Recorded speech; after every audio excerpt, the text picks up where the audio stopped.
ইসমাইল রে, আমি তো তোর একটু পরে জবাই দিব বাবা, তুই তো আল্লাহর কাছে চলে যাবি। আমার মালিক রিজায়া বলিস, ও মালিক তোমার সন্তুষ্ট করার জন্য আমার বাবা 3টা সুমা দিয়ে আমার জবাই দিয়ে দিছে।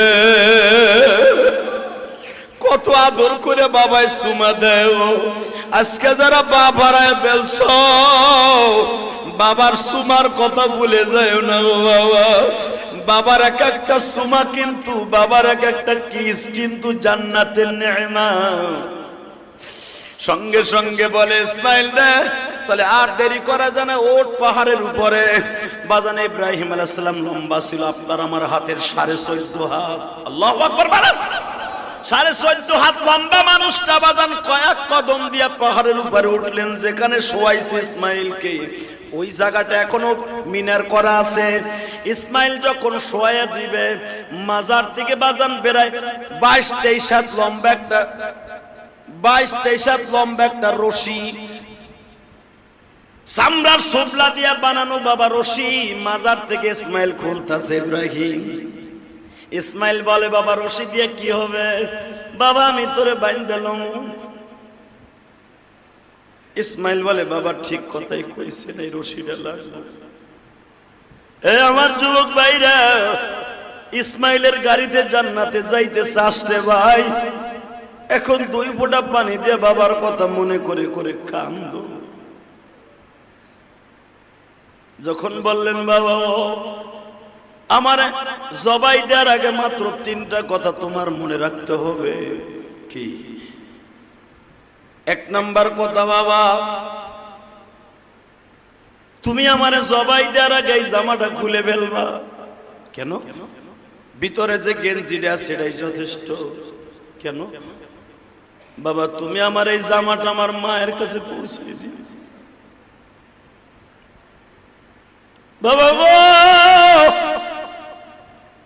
যদি জামাই রক্ত মাখা অবস্থায় দাও, আমার মা বেশি কষ্ট পাইব। কে? মায় মনে করব তুমি আমার জোর করে জবাই দিছো, এই জন্য রক্তগুলো জামায় লাগছে, অতর্কিত হামলা করছো। আর যদি তুমি দেখো রিল্যাক্স আমি জামাটা খুলিয়ে দিছি, মায় বুঝতে পারবে আমার ইসমাইল জবাই দিতে রাজি আছিল। বাবা এই জামাটা কেন আমার মার কাছে দিবা জানো? মা না তোমারে উঠাই দেওয়ার আগে বলছিল 12 বছর পর্যন্ত আমার ইসমাইলের বুকে ছাড়া আমি মা কোনোদিন ঘুমাই নাই। সন্ধ্যার আগে বেলা ডুবার আগে আমার ইসমাইলটা আমার বুকে দিও আল্লাহর বলি।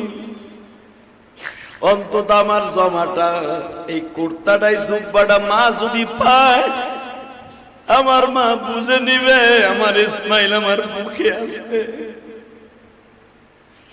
বাবা তুমি জানো না, আমার মা একটা দিন কোনদিন পুরাটা রাত্র ঘুমায় না।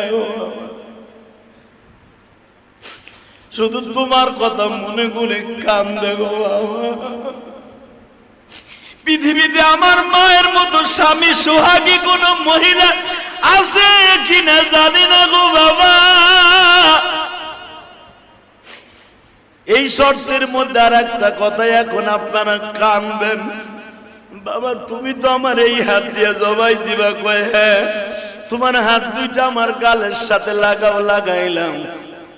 বাবা তোমার ঠোঁটটা আমার ঠোঁটের সাথে লাগাইলাম। দুনিয়ার নিয়ম, বাবাই যদি সন্তানদের চুমা দেয়, সন্তান এখন রিটার্ন বাবার একটা চুমা দেয়। তুমি আমার দিছো আমি কিন্তু আজও পর্যন্ত তোমার একটা চুমা দিতে পারি নাই গো। দুনিয়া ছাড়ার আগে আমি আমার বাবার ঠোঁটে একটা চুমা দিয়ে গেলাম।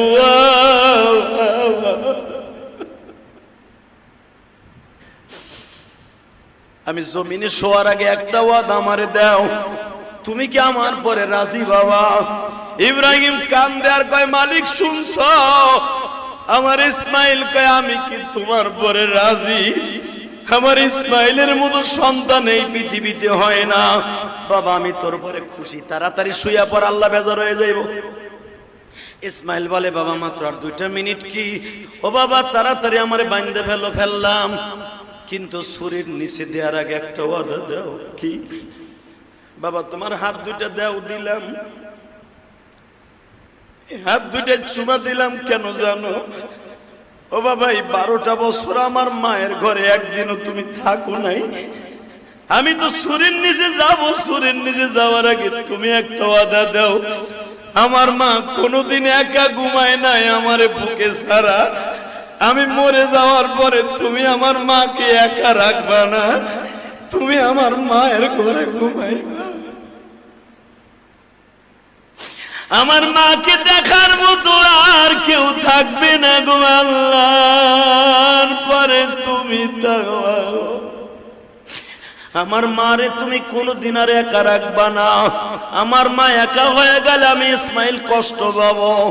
ইব্রাহিম কাঁদে আর বলে যাও, আমি ওয়াদা দিলাম গো বাবা, আমি আর তোর মায়ের একা রাখবো না, তোর বড় মায়ের আমি তোর মার কাছে নিয়ে আসবো। এতদিন আমি তোর বড় মায়ের কাছে ছিলাম, এখন তোর বড় মাকে আমি বাক্কা শহরে বাইতুল্লাহতে নিয়ে আসব, কারণ আল্লাহ বলেছে তোরে জবাই দেওয়ার পরে কাবাঘর নির্মাণ করতে। ওয়াইদি ইয়ারফাউ ইব্রাহিমুল কওয়াইদা মিনাল বাইতি ওয়া ইসমাঈল, আল্লাহ নির্মাণ করতে বলছে, কাবাঘর নির্মাণ করতে, এরপরেই তোর মাকে ফিলিস্তিন থেকে আমি নিয়ে আসব। ইসমাইল বলে বাবা আমার আর কোনো দুঃখ নাই, এবার আমি শুয়ে পড়লাম গো বাবা, আমার সিট করে শোয়াও না, আমার বুট করে শোয়াও। কয় কে?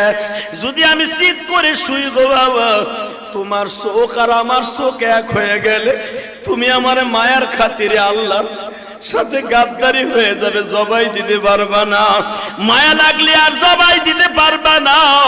তোমার চোখ 2টা বাইন্ধা লও, আমার উপর করে শোয়া দাও, আমার গলার মধ্যে হাতটা ঢুকাই এইভাবে পোষ দিও বাবা, কিন্তু বেশি দেরি কইরো না গো বাবা। আর একটা কথা শুনো, আমার পাওয়ার হাত শক্ত করে বাইন্ধো। কইকে মৃত্যুর যন্ত্রণা সবাই উপভোগ করবে, মৃত্যুর যন্ত্রণা করতে যায় যদি আমার গায়ের লাথি তোমার গায়ে লেগে যায় বাবা, আমার রক্ত যদি তোমার গায়ে লেগে যায় বাবা। ইসমাইল বলে রাত তোরে জবাই দেওয়ার আগে একটু মালিকের সাথে কথা কই। আল্লাহ তুমি একটা কথা কও, দুনিয়ায় এমন কোন সন্তান দেখছো মরার আগে বলে আমার মৃত্যুর যন্ত্রণায় যদি তোমার লাঠি তোমার শরীরে লেগে যায়, আমি ইসমাইল আমার মওলার কাছে কি জবাব দিব? ও আমার যুবক ভাইরা, মৃত্যুর আগে যদি ইসমাইল তার বাবারে এত ভালোবাসতে পারে, তোমরা কেন বাসতে পারবা না গো বাবা? এই ইতিহাস যখন জিবরাইল আমার নবীর সামনে বলতাছে, ইসমাইলের কুরবানির কথা তখন বিজিবিহিন আযীম, এই আয়াতের তাফসীর খুলে দেখেন, ওয়ালাদাইনা আইয়া ইব্রাহিম قد صدقت الرؤيا كذلك نجزي المحسنين। আয়াতের তাফসীর খুলে দেখেন, আমার নবীর কাছে যখন কুরবানির বর্ণনা, ইসমাইলের কুরবানির বর্ণনা করতেছে জিবরাইল, নবী আমার কান দেয়ার বলে, ইসমাইল রে, আমি যদি তোমার জায়গায় হইতাম আর ইব্রাহিমের জায়গায় যদি আমার বাবা আব্দুল্লাহ হইতো, আমি মুহাম্মাদের ওই হুকুম পালন করা কষ্ট হয়ে যাইতো। ও ইসমাইল,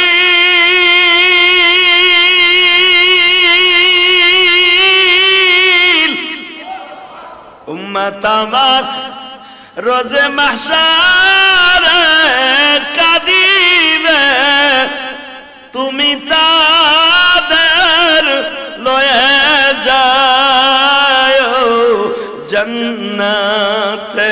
কারণ পৃথিবীতে কোন নবী এই বাল্য বয়সে আল্লাহকে এত সন্তুষ্ট করতে পারে নাই যেটা ইসমাইল পারছে।